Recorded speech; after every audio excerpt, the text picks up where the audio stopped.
Bobby Charlton, well done, Manchester United. It's a Sheringham, and Solskjaer has won it! And it's saved it! United again! Renee! A magnificent goal by Robin van Persie! Welcome to United Hour, your official Red Cafe podcast for all things Manchester United. I'm your host, Nick. I'm Colin. And I'm Reese. Yeah, I've missed the last two shows here. I was saving up for the big Champions League night, so yeah, I can't say I'm glad to be here, I'm afraid. I think, Colm, you were in hosting duties last week, right? You sure you don't want to take over right now? No, it's been hard enough for me to summon the energy to record this as a simple commentator, never mind a host. So you fire ahead. Yeah, I think we had 5 guys ready to record earlier in the day and only 3 have shown up in the end. Maybe it was a bit like the team today, right? A couple of people definitely didn't show up. Yeah, look, obviously we've crashed out of the Champions League. Bad day. It's not going to be a very positive podcast. Although, yeah, it was an absolute bizarre game in the end. And somehow we've managed to only lose 3-2 in the end. So, yeah, I mean, what are you saying, Com? Surely this was just a close-fought game that we were unlucky to lose by the odd goal, right? I think we were extremely lucky that it ended that close, really. I think both of our goals, I'm not even convinced it's a penalty.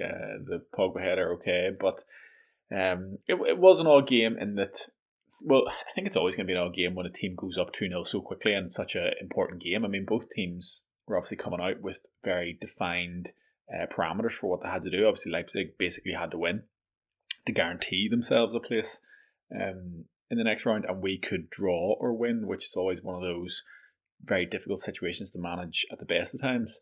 So from the start, I think it's an odd game. You would expect a cagey affair. I mean, we blew that out of the water immediately, to our credit, you know, in terms of playing for the draw. That went out the window after, I think, 13 minutes. So the 2-0 lead so early in the game. I think it went out the window after two minutes, forward. right? I think it went out the window after 2 minutes. Yeah.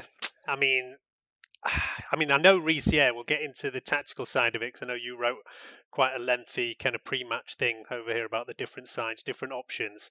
I mean, I find it difficult to blame Ole for the lineup, because I'd put my lineup out on Twitter earlier today, and the formation was pretty similar to what I wanted to go for.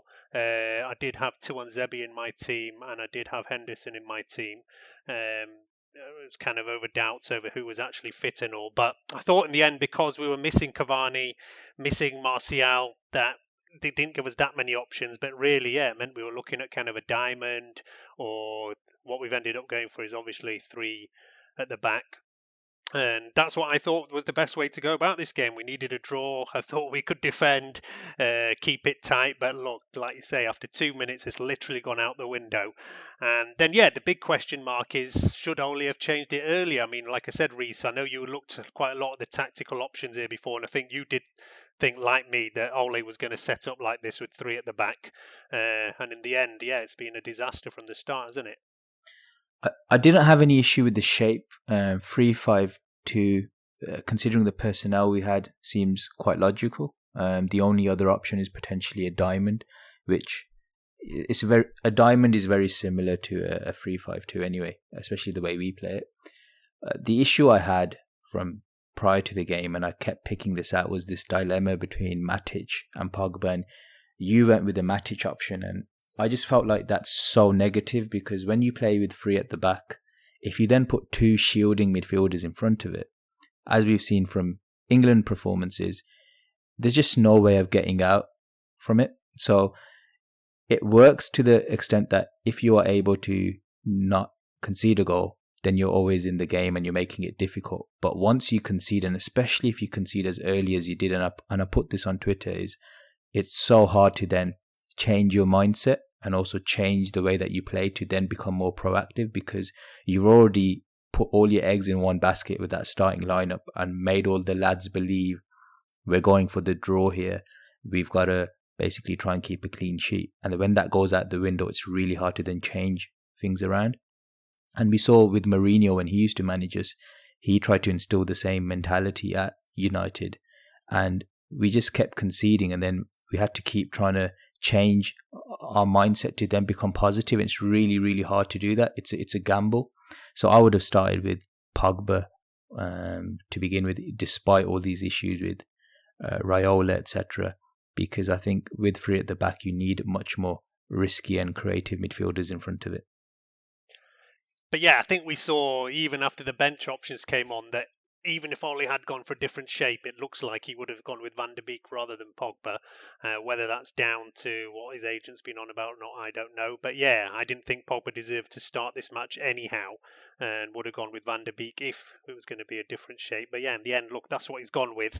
But yeah, totally agree that was the problem, that he's set up to defend, he's set up to keep tight. When you go one down, and especially when you go two down, then yeah, you have to kind of change it. And all right, there was a little bit of a change. He started kind of sending Shaw forward to go into the midfield. But yeah, I mean, the interesting thing that obviously Leipzig do is that we've got three defenders and they more or less play without a striker. They're almost like a false nine. And then, yeah, these two wide men, Angelino straight away causing us immense problems, and on loan from City to make it even worse. Yeah, we just couldn't deal with him, and you can almost understand like once that he's like gets away from Wan-Bissaka wide, but for it to happen twice within like the first 15-20 minutes is, I don't know, that's kind of unforgivable, isn't it, Colm? I find it unforgivable. I mean, these issues with Wan-Bissaka are, I think, a well-trodden path at this stage. You know, we understand his ability as a one-on-one defender when players are running at him, when he's running back at players, when a player's running along the sideline. He's particularly effective at giving away throw-ins with slide tackles in impressive fashion. If the player's Raheem Sterling, he seems to be, unreal. It's good. It's all great stuff. However, the other side of his game, every other side of his game, is average to poor. We've seen his heading ability be extremely questionable. We've seen his general positioning under a ball and both when the ball's on the floor just be diabolical. He consistently, and this has been an issue for weeks and weeks, we've picked this on goals before this season and last season, where he wants to always hold Victor Lindelof or whoever the closest centre-back's hand is. And I just don't understand it. It happens so frequently that I assume it must be tactical. It must be an instruction that we're being told to defend as a really narrow unit within the 18-yard box, essentially, is how we defend. And then you see, as soon as, there'll be an attacking, an opposition winger in 20 yards of space all around him, Aaron Wan-Bissaka right beside Lindelof, and his trigger seems to be that player receiving the ball. That's when he goes out to meet him. And that's bad enough when the ball's on the floor and when you're kind of in your shape. When the ball's in the air, it's unforgivable because it's so much harder to track that ball and get out because you're basically running backwards, looking over your shoulder, and it just causes so many issues. The goals themselves, just that exact thing. I mean, it was absolutely abysmal, and it is unforgivable. But I do think it almost looks tactical, but I don't understand why we would do that. I mean, it's bad enough when you have four at the back, him doing that, coming in to pinch in beside Lindelof, but it's slightly more understandable when you're playing with five at the back and he's a wing back. It's genuinely impossible to understand. There should be three centre backs occupying that 18-yard box, and yet Victor Lindelof is on the penalty spot, and Aaron Wan-Bissaka stood right beside him. Where are the other two? And where's the other fullback? Like, it just makes no sense. To me, it looked like we'd gone back to a shape that we're not actually that comfortable with, and it showed in that we had absolutely no idea how to defend against basically two high wingers, which is all they were offering, and it worked to devastating effect.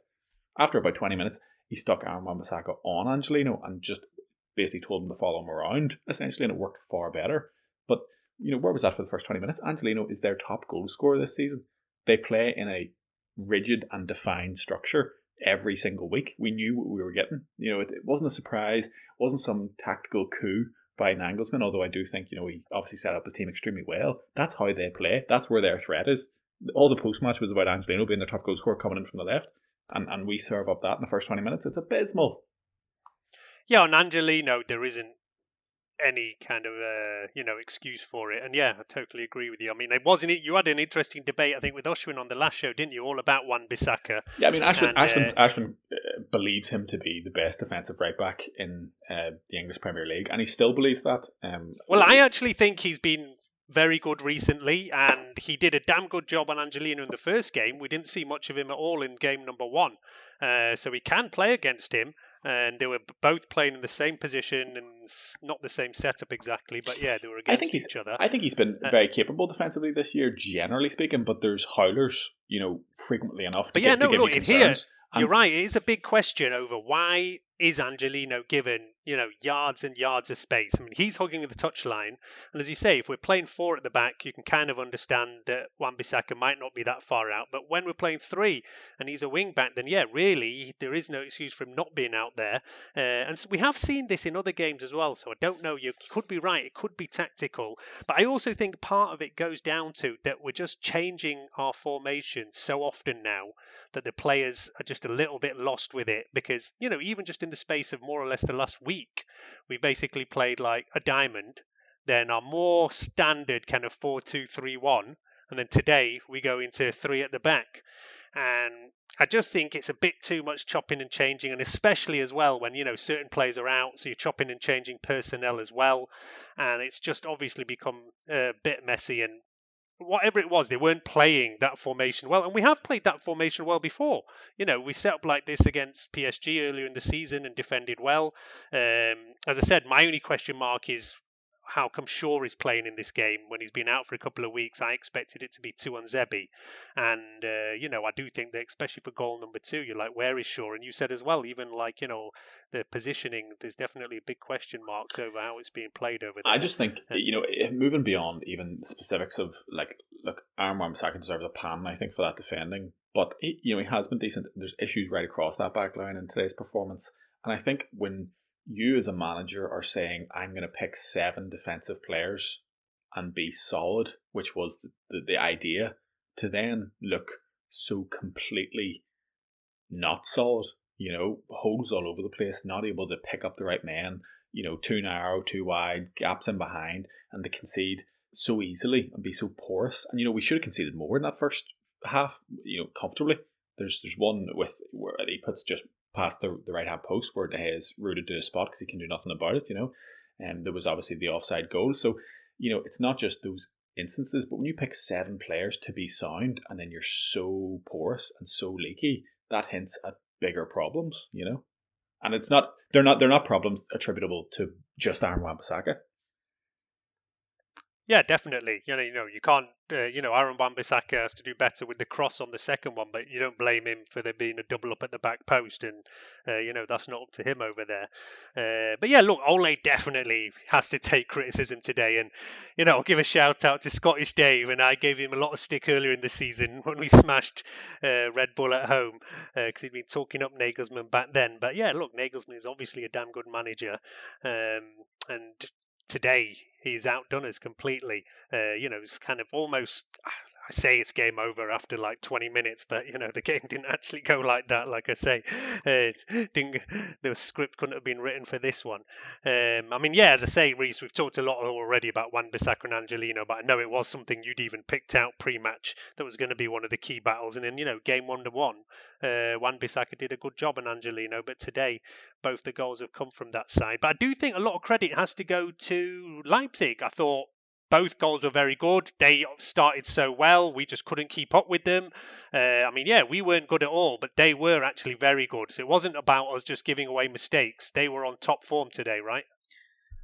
I just want to, on Wan-Bissaka, the reason why Ashwin probably thinks he's the best right back in the Premier League is that statistically, in terms of tackles made, he's so far ahead of any of the fullback, possibly in Europe, that's why Ashwin rates him so highly. And that's because and in one-on-one situations, I think it's already been talked about. And but also his willingness to make tackles and go to ground feeds into that stat. And he never gives away fouls either. That's an amazing thing for me. After all this time, all these slide tackles he does, he's never the one who gives away a penalty or gives away even that many fouls. So he's always pretty clean, pretty well timed. But we have, it's been mentioned before on this show, there has been a question mark over his positional play for sure. Yes. So basically, he's got a technical issue. And that technical issue is that he's got an inability to read the flight of the ball. You constantly see him done with the flight of the ball. So the reason why he has that issue is he doesn't judge where the ball is. As soon as it goes over his shoulder, he's absolutely clueless. And the other thing that he does, he never looks over his shoulder before the crosses come in. So I've played that. Sounds a bit like the linesman against West Ham, thanks. Yeah, so basically, as a fullback, and Gary Neville would tell you this all day long because he was superb at it, even though he was only like 5'8" in height. When the cross comes in, you've got to basically stand in a certain position where you can look what's going on behind you as well as judge the flight of the cross coming in, especially if you're on the far post. But Wan-Bissaka's almost facing his own goal, so he never ever knows what's going on behind him. And that's why if you look at that first goal, he doesn't even realise Angelino's there. Now, the reason why he struggled with Angelino in this game and not in the first game is that Leipzig slightly changed their strategy in this game, which was they didn't engage Angelino against Wan-Bissaka in a one-on-one ball to feet scenario, because they know Wan-Bissaka will just tackle him if it's 1v1. So they try to keep Angelino almost on his shoulder. So it's always long balls into Angelino, knowing Wan-Bissaka is going to struggle with that long ball. Angelino beats him with the first touch or just gets in behind him with sheer movement. So they changed their strategy up, and that's why Wan-Bissaka looks so clueless in this game, whereas in the first game he had Angelino completely locked up. I mean, also just, we're almost 15 minutes into here, pure discussion of Wan-Bissaka, but none of this has mentioned his ability on the ball. And if you look at the third goal, I believe I'm right in saying we're recording immediately after, so I haven't watched any highlights. I believe I'm right in saying it all stems from him receiving the ball under no pressure, getting pressured, completely unable to play anything with his left when he has options on with the left-footed pass, but wants to try and work it onto his right. Ends up putting himself under more pressure from the Leipzig players, then tries a backhand, it doesn't work, and that's the sequence of play that leads to their third goal. So, all this discussion about his merit as a defensive player for £50 million, you can argue the toss either way, whether you believe him to be the best defender in the world because of his tackling ability, or whether there's so many other flaws to his defensive game that it doesn't make up for it. None of that is to speak of his ability on the ball, which is just as big a problem. Yeah, no, I think that's even Oshwin said himself, look, he's not the best on the ball, and I've said as well, but I thought he was getting better. But I do think he's played generally very well, and even on, I think on the other day against West Ham, he was put up there as one of the 2 or 3 best performers. But yeah, today he's obviously had a nightmare, and yeah, there is a question mark over what he's told to do. So yeah, Reece, you think it's more down to a bit of a just massive weakness in his own kind of reading of the game. He just needs to be coached on it. It's not something that might be terminal. He just needs to be told that he's doing that. But as I've said, the thing to me is it's not even about, because I've even seen him there, right? And he's looking across the line and he sees that Angelino, and for me, immediately he's in the wrong position. And he should immediately be going out to engage him. And like Colm says, you think, is he being told not to? Is he being told to stay more narrow? And it's difficult to believe that he sees the player there and thinks it's all right to leave him. But either way, his understanding of the game, or whoever's giving him the understanding, there's a flaw there. So because for someone who has such good reading of the game when it comes to tackling, and you've mentioned it, Nick, the guy gets 8 out of 8 tackles without even giving a foul away. So clearly he's got some element of defensive intelligence. He's not an absolute moron whose whole game is just based on lunging. He does it with some intelligence. So he's got some foundations there to work on with defensive quality. So I don't see how it's that impossible to at least upgrade him in that respect. Yeah, to where he is right now. To say go and mark your player over there, and look, he did come and do it. As I said, they did change it. They did tell him, listen, you push out him and stop him. Then we didn't see that much come from Angelino. The best Aaron Wan-Bissaka you ever see is when he's up the pitch pressing. When we play with 5 at the back, actually give him license to basically not worry about defending and just do recovery defense, which is what he's best at, and push him up the halfway line. And as soon as their fullback or their winger gets the ball, he's all over them, swarming around. That's when we look best, with him playing as a right wing back. And we didn't. Anyway, I think we probably had a bit too much. You'll be an Aaron Wan-Bissaka hour, Mike, pretty soon. But yeah, look, like we say, first 15 minutes of this game was an absolute disaster. And I've actually written it. I always write down notes while I'm watching the game, and I've written in big capital letters, disaster, after about 20 minutes, basically. But yeah, look, we did tweak it a little bit. He's pushed Wan-Bissaka out. Luke Shaw is obviously told to push out a little bit. You see him getting much more involved in the midfield play because our bench realise that they're not really pushing us from the central forward positions. They're pushing us wide, and we're getting outnumbered in midfield. So yeah, there was a tweak made, and we did actually came into the game and had a few chances. Greenwood actually had a chance that you would normally actually expect him to take. There was a great ball to Rashford when he's through and he's past the defence and just takes a really bad first touch, whereas normally he's on there. So yeah, we did start coming back into the game a little bit. And also I would say Leipzig did drop off because their game plan had worked perfectly. They'd got their 2 goals. if they'd kept going at us, I would probably be quite worried that they might have even gone to get on 3 and 4. But thankfully, they did actually start sitting off a bit and didn't really press us as much. But yeah, when you're 2-0 up, then yeah, there's not really any need to there. Like I say, there is still these kind of points in the game there where you point to, like I say, the Greenwood, the Rashford. At 2-0, if we get one goal, then all of a sudden it's a totally different game. But yeah, I was pleased to get to half time at 2-0. I mean, yeah, have to say that. And the only kind of glimmer of hope is obviously that we've been going behind away from home. We were 2-0 down at half time on the weekend. And in fact, 2-0 on the weekend, I put a bet on us to win the game. I'll have to say today I didn't feel inclined to put any money on us coming back from that 2-0. Didn't like have this, especially, because there's a big difference between Leipzig and West Ham, basically. Plus, not having Cavani, not having Martial. I mean, I think you'd even said pre-match column, look, the lineup looks okay, but yeah, you do worry about what we can bring in from the bench. Yeah, I mean, Ole was in an unenviable position, partly of his own making, but also just through unlucky circumstance. I mean, that was when you knew who was going to be missing. I mean, you're talking every number 9 at the club outside of Odion and Gallo. I don't think at the moment Greenwood or Rashford have had enough minutes to fill any kind of boots there. You're missing your most dynamic and your most vital player, basically. I think when you're looking at this fixture, maybe outside of Bruno and Fred, in terms of how we'd want to set up and combat Leipzig, and then it just meant that we were on the back foot from the start. I think still given knowing you're in that position, you can set up better. We can start faster. That was just another thing where we just seemed to give up first halves. That's an extremely worrying trend. It's now becoming very predictable and very worrisome.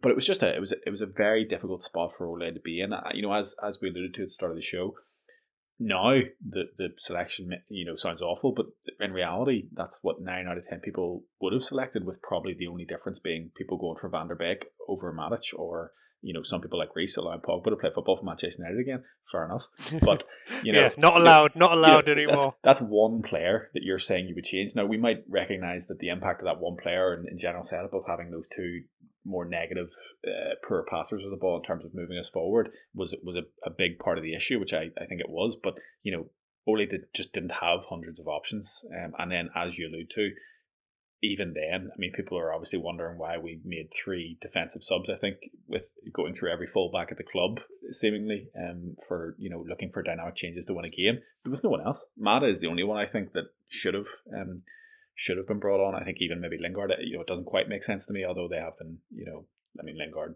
that's I think it's probably more likely to be Daniel James than yeah, Lingard. maybe. I mean, but that's just how deep into the bottom of the barrel we are, so, you're really looking for a response from the players themselves there to do Ole a favour, and I mean, inexplicably they nearly did. Yeah, but look, at half time, he does change it. I mean, as I said, I actually think that he could have changed it earlier on, but he did tweak it. He didn't change personnel, but we did definitely change shape a bit. As I said, Wan-Bissaka was sent to engage Angelino. Shaw was given a bit more freedom. I mean, I think all the defenders were told, one of you can go, basically, and push up. But then, yeah, look, he makes the change. Van der Beek comes in.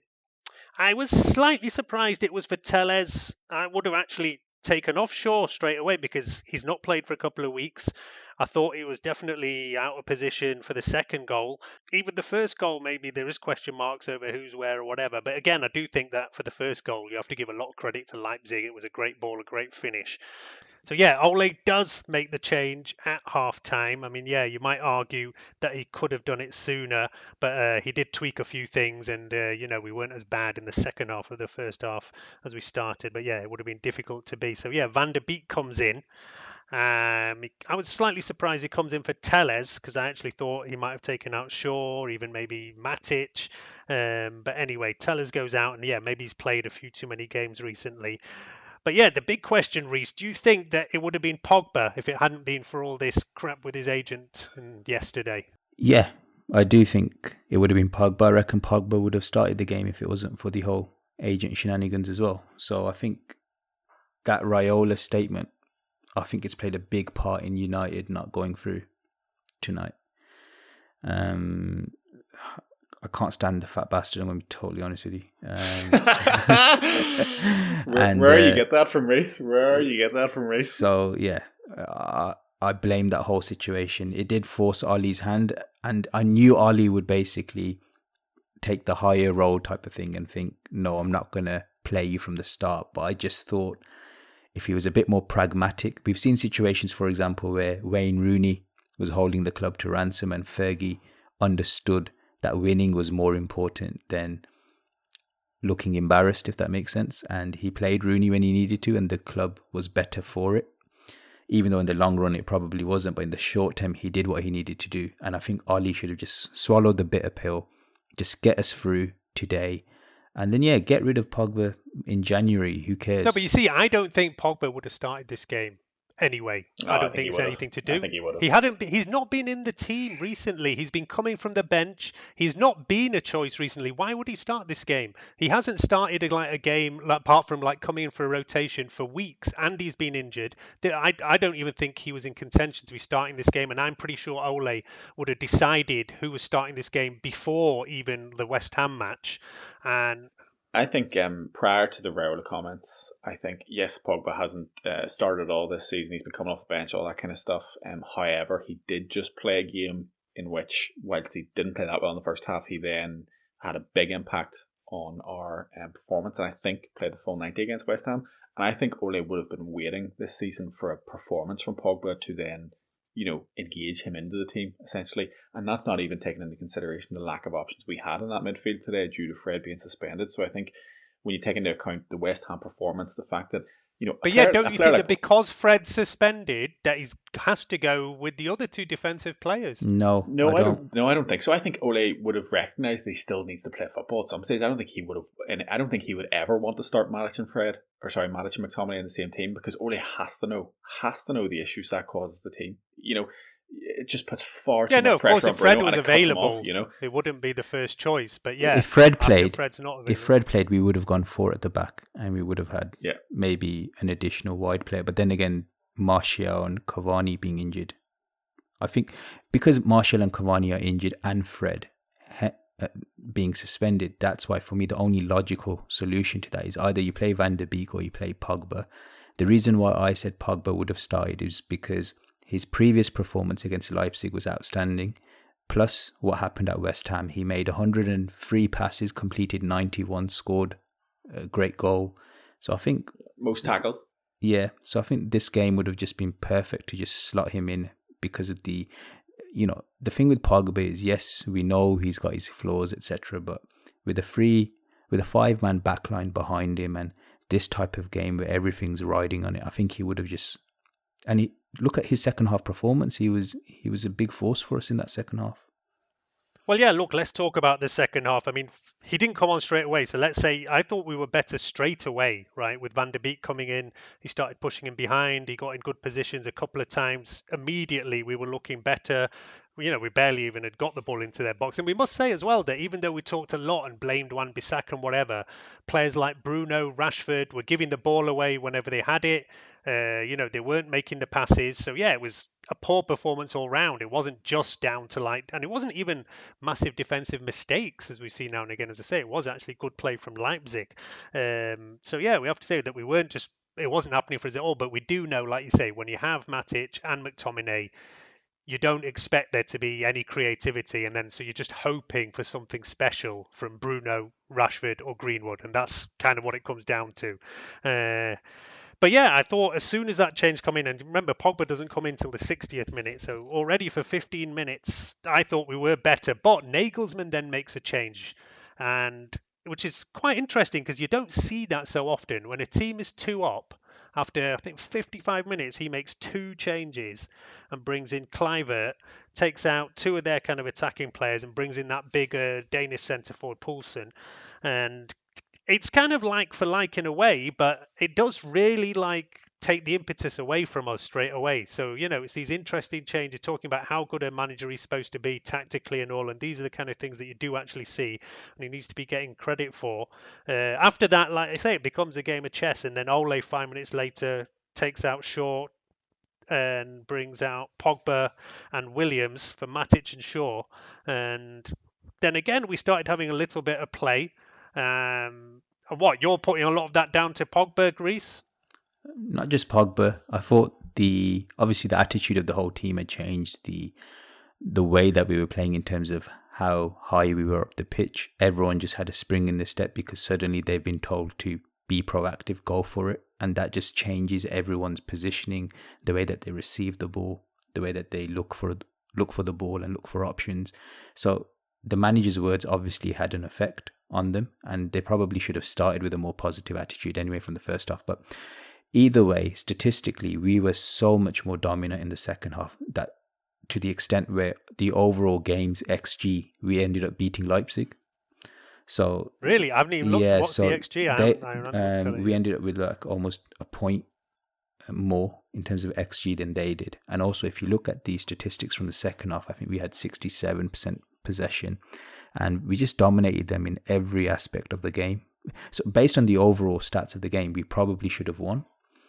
But that's where statistics can be so deceiving, because we know that Leipzig obviously dropped off knowing that they were so dominant in the first half, so they didn't go for it as much, whereas we were throwing the kitchen sink at them, hence why the overall numbers make us look like we were unlucky. But even at halftime, the numbers weren't actually that far off. There was like a similar amount of shots on target.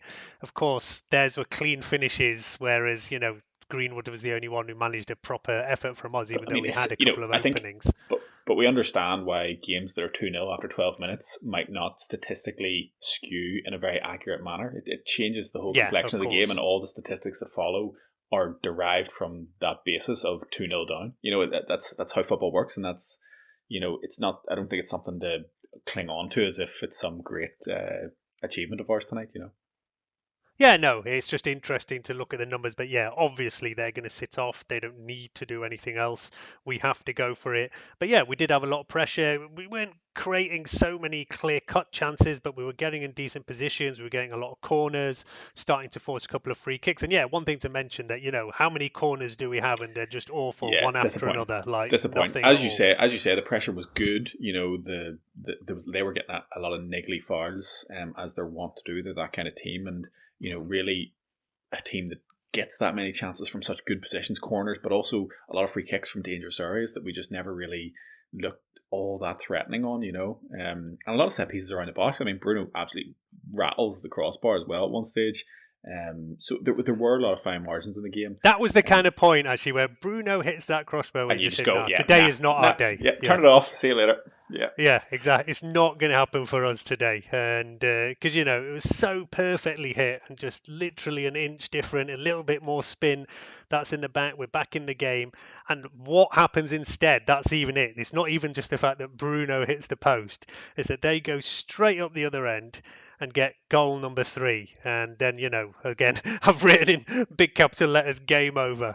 That goal number 3, I mean, what is going on over there? So now, Colm, I know I'd said an irrational hatred of David De Gea, but today it seems quite rational. Go I'll let you have a rant about David De Gea because you deserve it. I mean, it's a freak goal. It's an absolute freak goal. And there's people, maybe not equally to blame, but certainly to have their section of blame apportioned, Harry Maguire. But David De Gea in that instance, Henderson's flying off his line and collecting that ball, and you don't even realise Maguire made a mistake. You just be like, sweet, no issues. It's only the absolute statuesque fear of David De Gea that makes that even seem so bad. I mean, he is just the obvious favourite to that ball, and it should just be the easiest and most instantaneous thing in the world for him to just take one step off his line and gather it.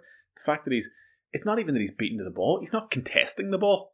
He's barely contesting the ball. Kluivert starts from further back. Now again, I've only seen this like twice, so I'm happy to be corrected. But to me, Kluivert starts as not favoured for that ball at all. And not just that, De Gea should be reading the situation and coming to gather that. And it's just that indecision. He has a real lack of confidence when it comes to leaving his line, but also entering situations where there's maybe going to be, I don't want to say a confrontation, like a challenge or some kind of physical, impact. And that's long been the case.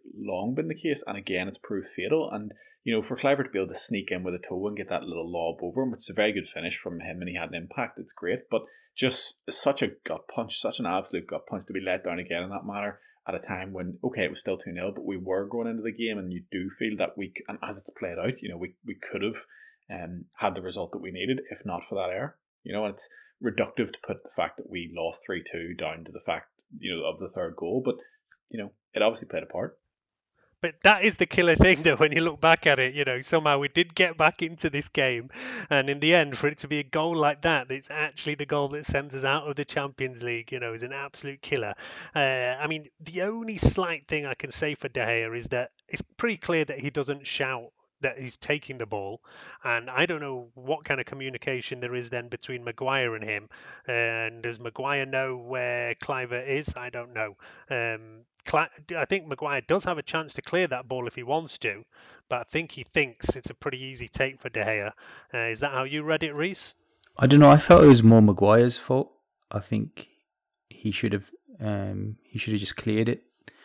So I'm more on the side that Maguire should have dealt with it. However, I have to agree with Colm. I think De Gea is an absolute shambles when it comes to management of his own area. He has zero communication skills. So even if it is Maguire's ball, he needs to be the one to communicate to Maguire. If Maguire's about to leave it, he should be able to read that and say, get it out. I just can't imagine De Gea having that character to do that. So it's a comedy of errors, basically. I think they're both to blame. Maguire definitely. He can deal with it. He can take that out of De Gea's hands, so to speak, and just deal with the situation. And he's certainly culpable. But once he makes that decision, makes that mistake, De Gea can still just solve the problem, and he doesn't. Yeah, I think if he was like Manuel Neuer, as in super just straight off his line, or just any other keeper. I don't know. I don't think we need a super proactive off the line keeper to deal with that particular circumstance. I don't know. I think Kluivert's quite quick on his feet. So I don't know. I need to rewatch it again just to doubly make sure. Because from my memory, as soon as I saw that ball coming in, I thought goal straight away, because I knew Maguire was going to leave it. And I knew Kluivert was going to get there first. So as soon as it happened, I just knew this is a goal.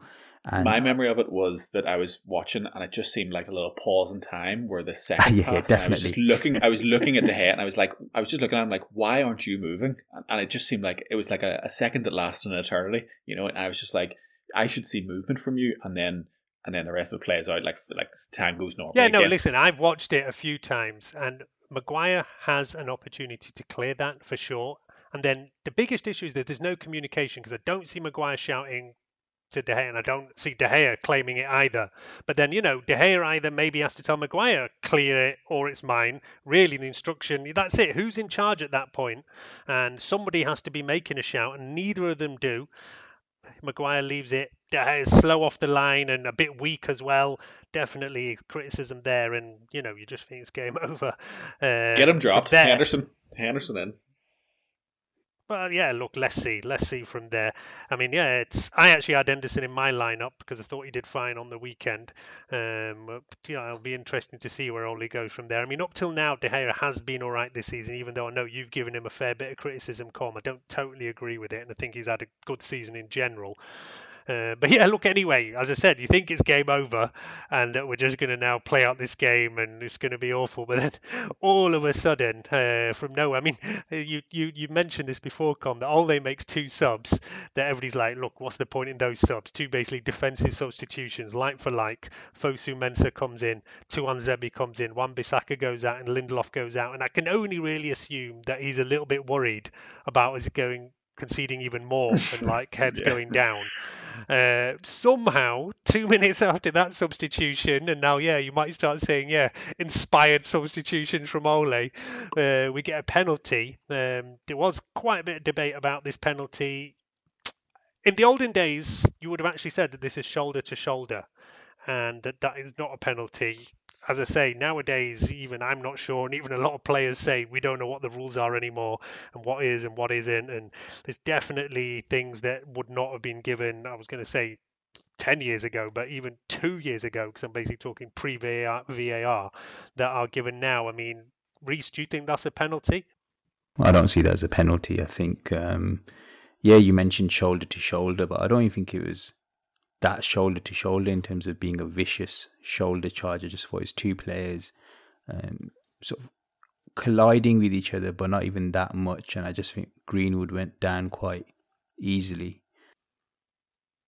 But yeah, that's what nowadays players do go down, don't they? And even saw there's been debates recently about in the VAR age. There was I can't remember what game it was the other day, and somebody actually got a kick, and he didn't go down. He tried to stay on his feet, and then afterwards, I actually saw the commentator saying, he should have gone down. He would have got a penalty. Yeah, I think basically I've seen situations where Rashford, for example, he comes in at an angle, gets past someone, makes a little burst, and then he gets taken off his stride. But because he's slightly in front of the defender, it makes it look like that defender has basically obstructed him from continuing with that run when he had the advantage of it. Whereas with this one, they were literally side by side. So for me, that's why I didn't see that as an analogous situation to the ones that I've seen Rashford in. And the Rashford ones, olden days, yep, no penalty, but in the modern game is a penalty. Whereas this one, I thought, even based on the modern game understanding, I still thought it was really soft. It is soft, but again, look, he gets contact, he's pushed off his feet. I'd say it's one of those things that in a VAR age, it is a penalty, whereas there's no way it was a few years ago. I mean, either way, Bruno steps up, finishes nicely. You're still not expecting too much, but as they always say, it's the hope that kills you. And you think, 10 minutes left. Maybe we can get another one here. We hadn't been creating that many chances. We'd had quite a bit of pressure. The goalie did actually make a couple of decent saves, but they weren't world beaters. They were like relatively comfortable. Bruno had one good shot, and there was a couple. Rashford came in as well. But then all of a sudden, finally, we do manage to get a goal from a cross coming in. And again, slightly contentious. Paul Pogba puts it in. It hits Maguire. It does hit his hand. And again, I don't really understand what the rules are anymore. I thought for a while they said whatever happens if in an attacking play it hits somebody's hand, it's not a goal. But it's decided that it's all right this time, thankfully. And then just gives us an absolute bizarre last 10 minutes. I mean, Colm, I know sometimes you have a habit of when things aren't going well, just switching it off. So did you even watch the end of this game, or had you already turned it off by then? Nick, I've never once in my life switched off a Manchester United match. Even I heard you say before that, I after often 30 think minutes, about it. 10 minutes, I didn't watch it and I came back at half time or something. I've absolutely never done that, and I think anyone who does that is, I don't want to say they're not a good Manchester United fan, but I find that really hard to believe. I watch, if once it starts going badly and I wanted it, I watch with total apathy and barely even take in what I'm looking at, basically, which is how I viewed this entire game after the 12th minute. But I did watch it all, so much so that I'm thinking back to these things we're talking about, and I have no real firm memory of them whatsoever.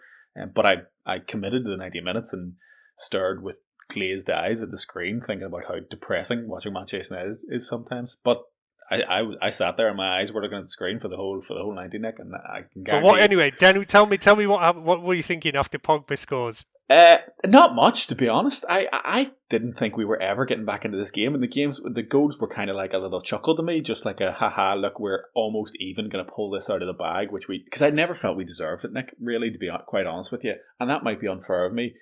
But I think there was a general negativity around United feeding from the Pogba situation, then the lineup, then the first two goals that just kind of overcame me for this match, because at no point, I was kind of resigned to it. At 2-0, I was resigned to it. At 3-0, I was completely checked out, but still watching.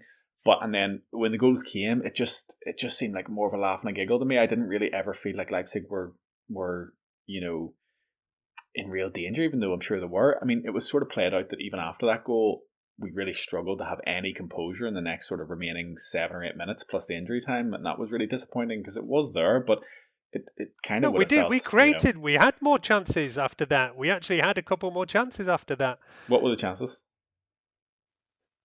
There was definitely there was one that came in. I mean, all right, there was McTominay has a bit of a. There was the almost own goal. There was almost the own goal from the Pogba cross. Exactly. That's the only one I can remember. That was actually a good chance. save. Yeah, it's a great save. McTominay has a chance as well. He ends up skying it, but he has a shot from the edge of the box with players. Rashford as well gets free and kind of just hits it at the goalie when he's trying to go far post. Yeah.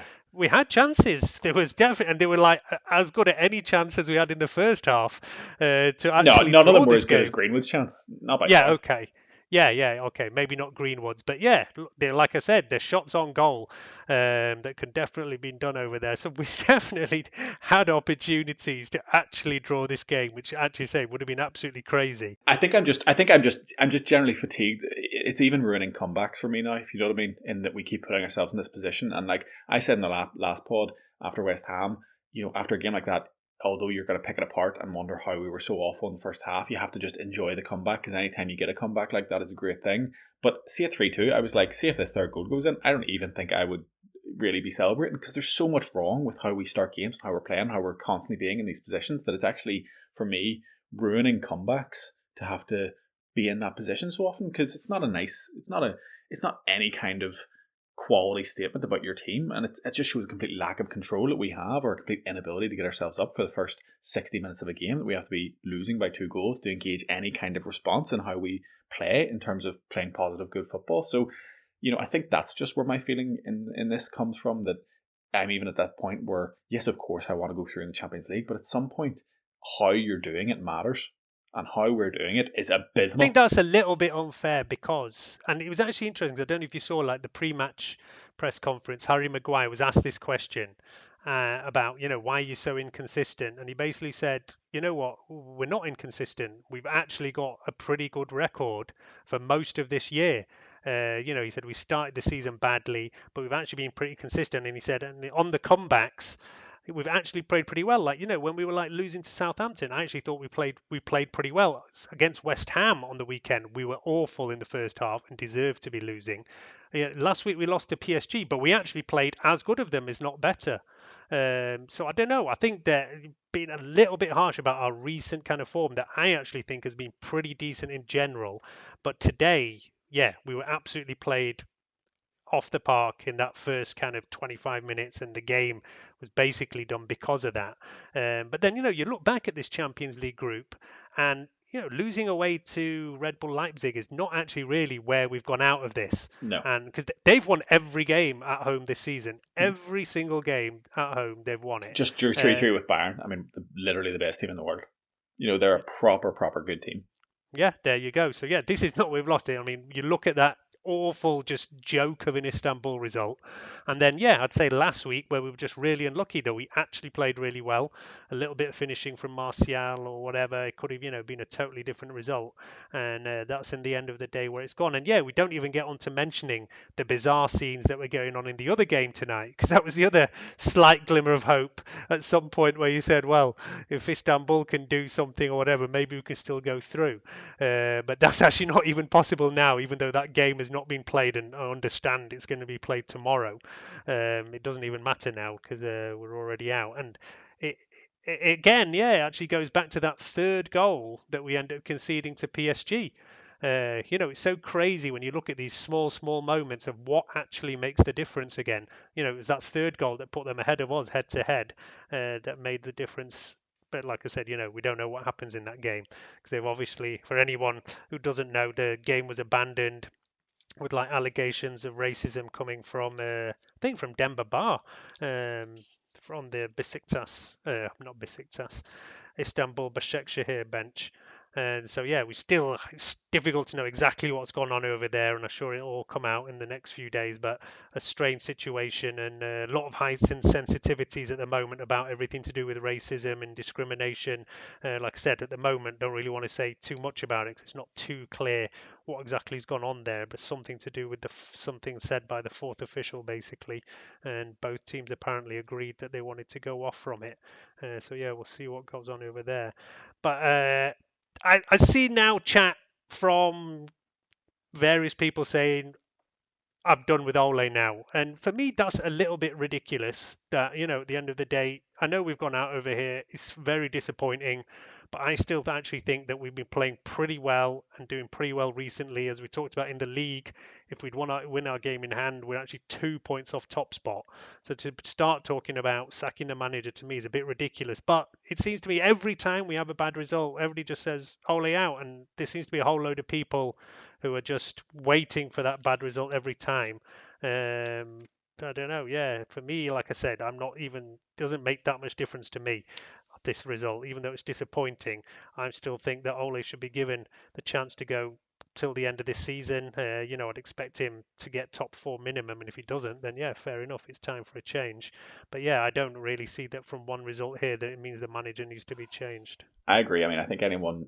The problem is they're not basing it off this one performance, because I think anyone choosing that point is the point at which Ole has to go. You're right, is ridiculous, because really when you consider our form over the last since Bruno came particularly, and then also with this season possibly not being as bad as it feels sometimes, I do think there's people out there who have a very valid argument whereby they're not necessarily looking at just this game, but at consistent things seen over now a very decent period of time in terms of Ole's tenureship, that's led them to believe that he just isn't the guy, and they just don't see the positives that other people see. And if someone else holds that opinion, that's fine, but then they should be consistently with it. It can't just be 1 week Ole in, 1 week Ole out, as you say. I think that's the kind of annoying, knee-jerky, frustrating thing you see. I think there's people who are capable of rationalising a consistent position on Ole, that he's not the guy, and I wouldn't really detract from that. It's the kind of knee-jerking from good to bad that is less defendable.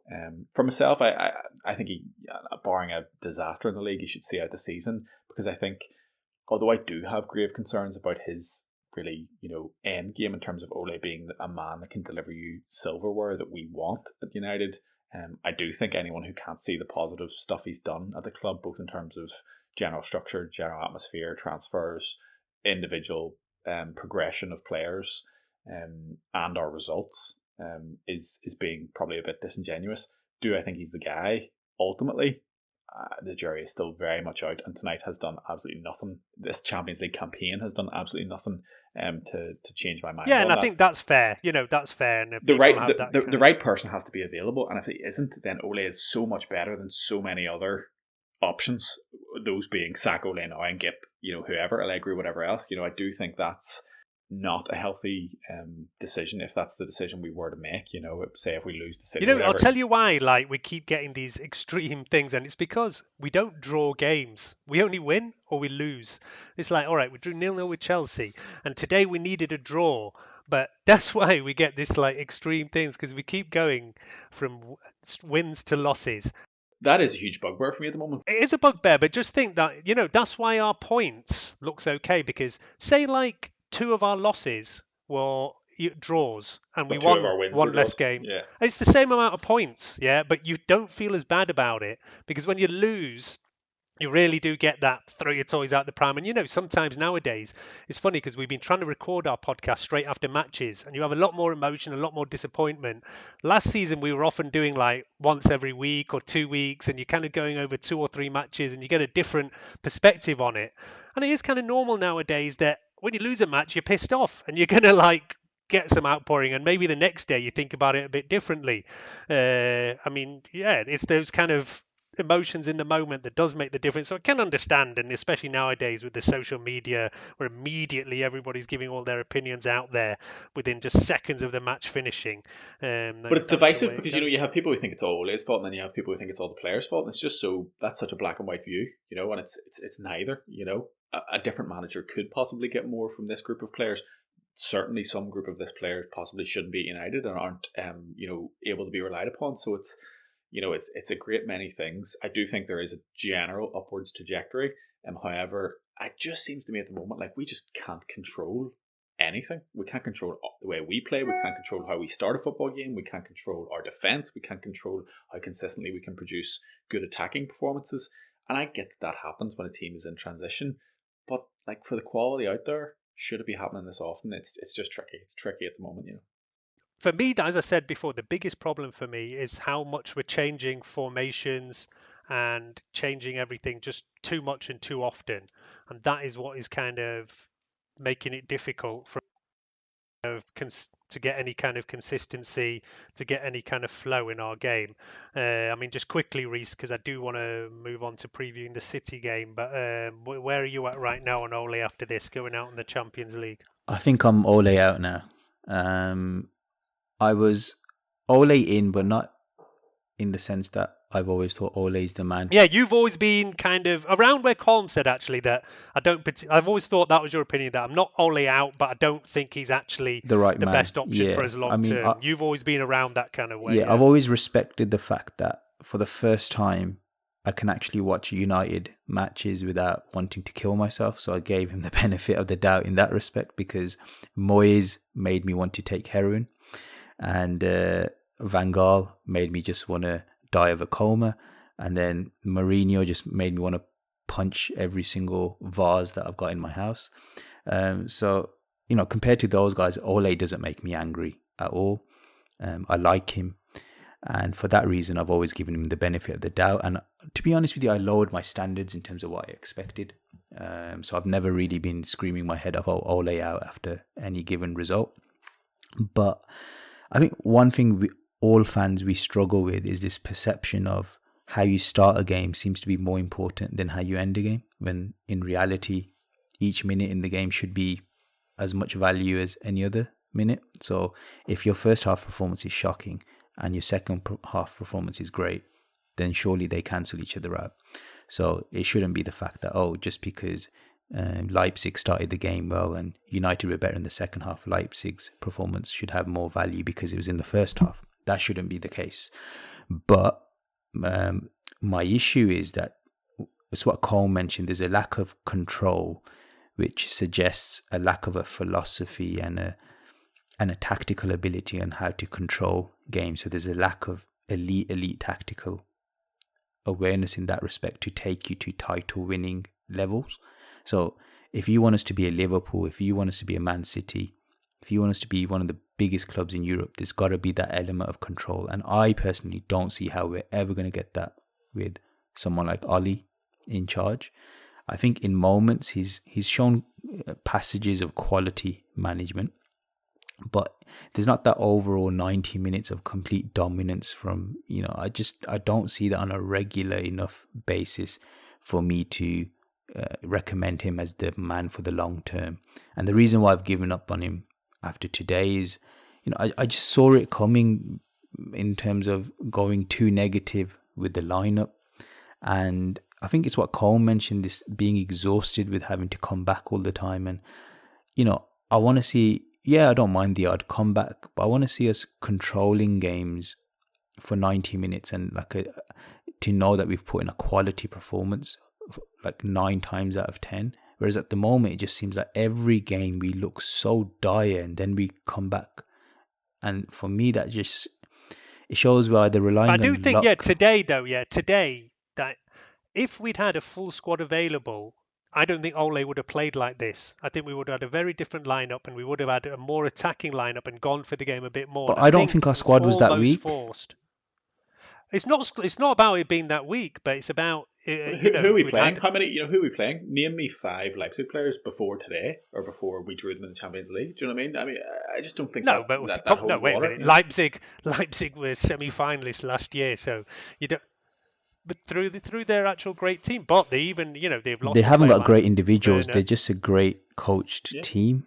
Yeah, they are a great coach team. We talked about it earlier, and as I said, David is a big fan of Nagelsmann, but they have got very good players as well. Like he wasn't playing today, Meccano, and who came in for him did a good job. But yeah, we know it's all about the system. It's a lot about the manager, but they do have good players there as well. I mean, Werner's actually left and is over there, but yeah. Like I said, they'd played normally almost without a striker since where he's gone, and it's all coming. Angelino being the top scorer from a wide position. It is about the system, but there is some very good players there in the midfield area, Sabitzer, and over there. There's some good players who will go and play for somebody better, I think. So they're like I said, they were Champions League semi-finalists. They're riding high in the Bundesliga. So yeah, I don't think you can say that they're definitely a team. But my issue is, Nick, not the fact that we're losing to teams or we've gone out of the Champions League. It's more the nature of how immature and just incompetent we look in large passages of play. For me, that's, any team can lose a game at any given moment, i.e. you're losing 1-0 or 2-0. You see Man City sometimes suffer collapses, but then the quality of their play still shines through even when they're maybe getting battered in games. You can still see them keeping the ball, moving the ball around competently. It's very rare that you look at them and think, my God, these lot look like they don't know how to play football, i.e. laughing stock level of football. Whereas with United and Ollie's team, you see that so regularly. But I don't agree with that at all. I don't agree with that in the slightest. And like I said, What it about, goes okay, back let's to just off things. the top of my head, like that Brighton game where we Yeah, ended up... Brian, that was the start of the season when we were awful. No, but then we Like, saw we it in hadn't even West Ham, which started our was season this yet. weekend that just went, and then we saw it again And that just is the this only week. game that in the last few like weeks that we've not played well in, that West Ham game. That's the way that's my opinion. Like when we were down to Southampton, I did not think we were down. They had 2 set pieces. We had the better of the game up till that point. I said it at half time that day. I didn't think that we should have been down in that game, and I had money on us against Southampton and West Ham to come back and win those games, and we did both occasions. I mean, there's Istanbul as well. You could throw in West Brom, took us to the end to get the 1-0. Istanbul was one that was an absolute joke, and is the one that at the What end about the ended up Arsenal costing game? us. It was an evenish game that we lost 1-0 from a penalty. Chelsea, we were abject, although they were as well. 0-0 against like who's top of the league. 0-0 against the team who are top of the league at the moment. It's the eye test Palace. as well, you know. I mean, No, Willie, right off that start of the season, before they went to international break, the man has an excuse for everything. Reece. The man has an excuse for everything. Come on, like that Palace, Spurs, and Brighton start to the season was awful, but it was all down to our pre-season. City were awful then as well, and they've come on much better. And I actually think that we've been playing pretty damn well. And I just don't agree with this whole idea that we're just not being good. And I don't know, how can we manage to win all these games? No, I agree. I agree that we've played well. I just don't think we necessarily have any control over it. You know, I think good play bursts out, and we have good players, and we have like the numbers Bruno's been putting up. We should be winning games, you know, obviously. Yeah, and obviously we are very reliant on Bruno, and you could see today that as soon as Bruno got the ball, Leipzig had 2 players on him. It wasn't even one. Immediately, they had 2 players on him, and they could because we only had 3 attacking players, so it wasn't that difficult for them to do that either. And yeah, we are very reliant on Bruno. That is a problem, especially if Pogba's not playing, because he's supposed to be the 2 of them who are contributing. So we'll see from there. Yeah, look, let's see where we go from there. I mean, I'm absolutely sure there's going to be all sorts of Ole out shouts, and as I say, I personally think it's overdone. But yeah, I do understand that some people haven't been too sure about him, and yeah, we'll chat about this a lot more as we go forward. As I say, we've got a massive period coming up now. I do want to move on to the City game. Just before that, I did actually want to give a little bit of a shout out.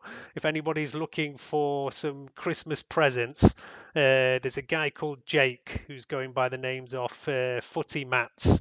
Check him out on Footy Beers. Check him out on Twitter. He's got a shop on Etsy, and basically he's been totally lost all of his business. COVID's destroyed his events business.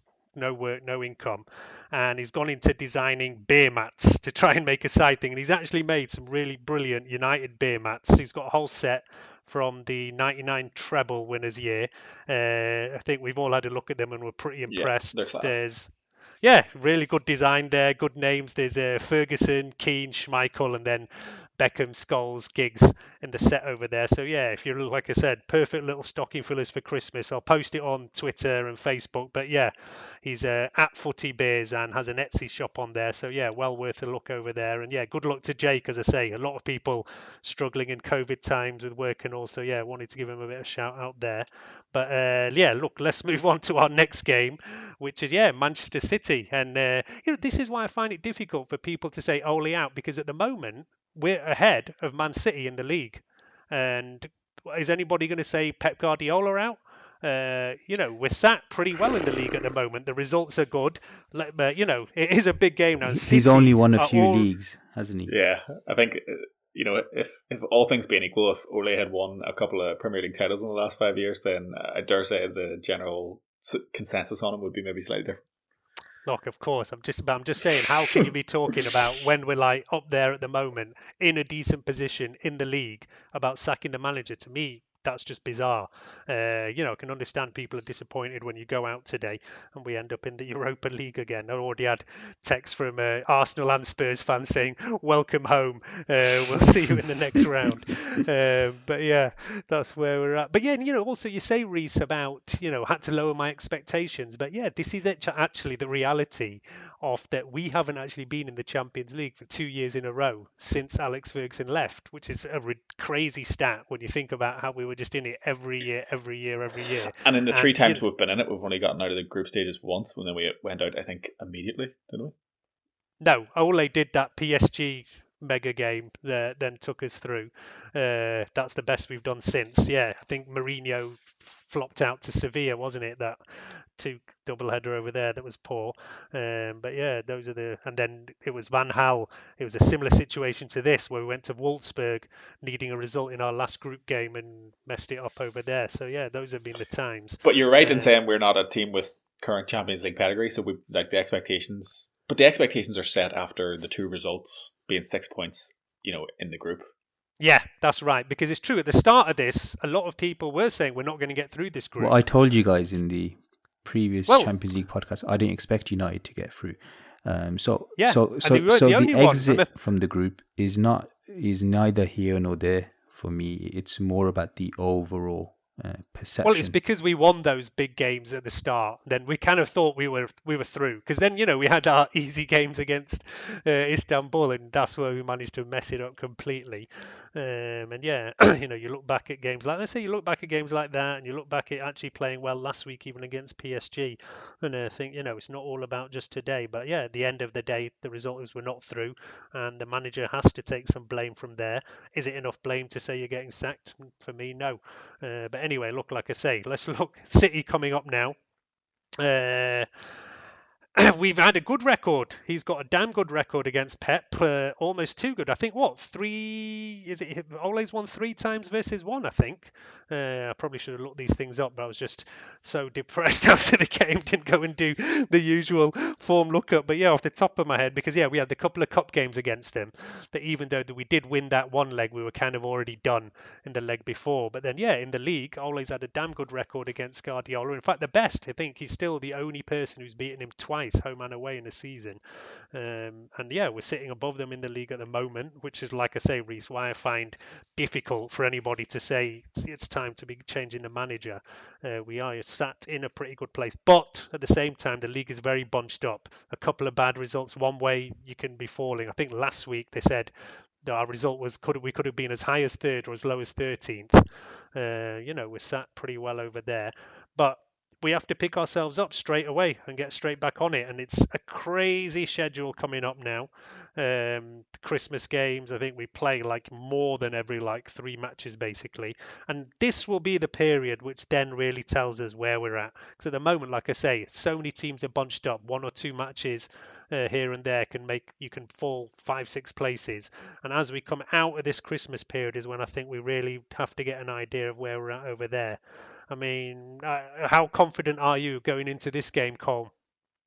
Oh, not at all. Not at all. As you say, I think we've had the better City, which would fill me with dread in general, because good teams like that, it was similar to the Leipzig thing today. I thought the fact that we won 5-0 was almost guaranteeing a loss today, just because, when good teams are involved, you just don't win all the time. And equally, the footballing gods often, like to rub your nose in it after a good performance. So I do think there'll be a bit of a score to settle. Both teams are, kind of still finding their way after a very long season last year. And as you say, that has impacted both seasons. I have no confidence at all. I'm concerned about even what kind of team we can put out. There's the Pogba situation, which still needs managed, which we've barely spoken about on this pod, rightfully so. I think it's much more important to give time to the actual game than that absolute farce of a situation. But it needs managed and it'll rumble on. That's the problem, and that's what Pogba and Raul have done to this club at the moment in, as you say, literally our defining point of the season so far, and likely the defining point of the season, at the end of it as well. This Champions League game, followed by a busy run of fixtures. So that's a big issue. But hopefully we get a result. I mean, it's for me, we need a result. Yeah, look, City aren't in amazing form at all themselves. They're doing a lot better than they were at the start of the season, like us. They've had a couple of players out. I mean, yeah, up front, missing Aguero. One of the bizarre things is that they've started playing John Stones every week, and Laporte has dropped out, which has really annoyed me because I paid a lot of money for him in my fantasy team, and it's just been the absolute story of my fantasy league this season, basically. But yeah, Reece, the big question mark is actually who's going to be available for us. It's going to make a big difference whether there's Cavani, whether there's Martial. We'll have to see from there. But yeah, Reece, how are you feeling about the derby coming up? They usually say form goes out of the window when it comes to derbies. City are coming into good form now, but I still find their attack a bit underwhelming. The reason being, as you've mentioned, Aguero not there. Jesus seems to be in and out of the side at the moment. I'm not sure if he's got any fitness issues, and he still hasn't recovered to full fitness yet. Sterling doesn't seem like he wants it as much. Mahrez is in tip-top form, as is De Bruyne, is just right now looking like he's back to his best again. They're gettable, 100% they're gettable, especially with our style of play. Ollie's style of play does suit playing against a Pep Guardiola team. And if, let's just say let's just say if Cavani's back and we've got Fred available for that game, I'm hoping. Yes. Fred we're definitely in for a shout of getting a result there. It's not impossible. Definitely not impossible. Maybe we'll even get a draw. Like I say, it doesn't happen for us that often, and that's why we get these extreme opinions, because it's always either a win or a loss. But yeah, let's see. It's difficult to say too much until you know exactly who's available. But yeah, Fred coming back is massive for us. I mean, he's become so important for us, and yeah, it was a big loss today for sure. Just that energy, closing down in midfield, just makes such a big difference. And I will say, actually, I know the start of the season, Reece, I remember you were saying that you thought Matic was done and that we needed to buy a defensive midfielder, and I actually didn't agree with it. But as the season's going on, Matic is struggling a little bit now, especially in a game like today. I think I did even say it myself, pretty much slightly worried about whether he can keep up with the pace of a match like this, but I still did think that he was the best option to go with, so can't complain with Ole's lineup. But yeah, look, Fred will obviously come back. I think Ole said he thought that Cavani should be ready. Martial, even though I know he's not been on good form, I know you guys chatted about him quite a lot last week, and I did actually disagree. And I just think that he is a good player who's just in one of those bad runs of form this season. And last season he was finishing so well, and he's just slow on confidence. And as soon as one of those goes in, I think he will go back on a run of goal scoring again for us, because he's a damn good player. He's just been slightly upset by, is he centre forward now? Does he go back to the wing? That's kind of been where our problems are this season, and why we've not managed to really get a rhythm, changing our systems. Last season we spent the whole season trying to make Martial into a number 9, and then this season he's just not hit it, and all of a sudden he's put back out wide, and then Rashford, who was comfortable left, is pushed right. It's been the kind of story on why we're not being able to get the kind of run and not being able to get the kind of rhythm and really show maybe what Ole wants his team to do. And it's always been having to be a bit more reactive to changing the formation. Hopefully we can get over there, like I say, before we see who's available. It's difficult to say, but yeah, I think our record against Pep says there's no reason why we can't go and do something in this match, and let's see where we finish after there. We'll definitely be back on after that. Do you want to give a prediction out for this game, Cole? It could be anything. I think it'll be high scoring. Let's say 2-2. Yeah, I think I'm going to go for a draw as well, even though, like I say, we very rarely draw matches, because I think I was hoping for a draw today. I think I even predicted a draw when we played Southampton. But yeah, I'm going to say draw again, because sooner or later, surely we will draw one. What do you think, Reece? I don't know. I think I'm going to go with a 2-1 City win. Dear oh dear, come on. We're not allowed on this podcast. Not even if you think that, you just have to say, I think it'll be a draw. That's what you have to do, Reece. Yeah, for future reference. We don't want to hear predictions like that. Reece cares more about being right than supporting his team. Well, that's not true, because today I was trying to be positive by saying we're going to get a draw, even though everyone that I know was saying 3-1 Leipzig win. And I just See saw that everyone as before the negative. match who was saying, no, look, it suits us. 2 out of 3 results means we go through. Oh no, That's United not how it fans. works. United fans, yes, but all my non-United fans, Yeah. who I see as neutrals, not Liverpool fans, basically, they all said tactically the way they saw it, we're gonna get battered today. Like in the history of football, when a team has needed just a draw, have they ever gotten a draw or win? I don't think so. It seems like it's just an impossible situation. No, I actually, this game, actually, remember our last game of the season? Last game of the season was against Leicester. Yes, and we that's needed right. and we got it. We limped over the line and we got it. And I was kind of hoping for the same kind of dull, just defensive game today. Like I said, it just went completely out of the window in the first 10, 15 minutes. And, from there, we were just playing catch up. But like I said, it was a bizarre game. You look back at these moments and you think, oh my God, De Gea's giving away that goal there. Istanbul, if Martial scores a couple of goals last week, and we've gone out today, but small margins and how things can go differently, but they haven't, and and Ole does have to take criticism for sure, he has to. I've given him plaudits earlier in the season, so have to be fair and say the criticism is on the manager, and let's see what he can change from there. I think that's probably wrapping everything up from here. Do want to give like I say, we're always poor at this and say, we need to promote ourselves. So please follow us on Twitter. Check out, United_hour. We are on Facebook. We are just starting on kind of Instagram. And the one thing we are going to start promoting again a little bit now is our Patreon side of it. Thank you very much to the fans over there who are supporting us on there. We've actually not mentioned it that much for a while, and regular listeners will know that we did get a fair bit of actually advertising last year, and that helped us pay our kind of costs. We do have costs for like bandwidth and hosting and things like that, and we were thankful to run. I think, Colm, if you remember back, we had some Christmas adverts with a Manscaped and Blue some pills. kind of blue ball pills, and thanks to those guys who kept us going last season. But again, COVID has absolutely destroyed the kind of online advertising game. So if anybody out there is a regular listener and can give us any support on Patreon, that would be much appreciated. Find us on there. We do have some kind of rewards out there for listeners. Anybody who wants, we're going to be starting a kind of match day chat group on Discord, where you can hear great entertainment, especially listen to the likes of Ed and Ushwin. You might never listen to the podcast again, though, after joining No, that that's worth the money alone over there. And if we, once we start getting a bit more over there, we are going to be putting out some extra content, which will only be for the Patreon guys over there. So like I say, if you can help out over there, anything does help us just to cover like costs of things like that, because as the podcast grows, it does actually cost us more money to be pushing on the hosting and things like that. So I've had the Christmas begging bowl out twice this show, once for our mate Jake at Footy Mats and once for our Patreon over here. But we'll post these links to this up on Facebook, on Twitter.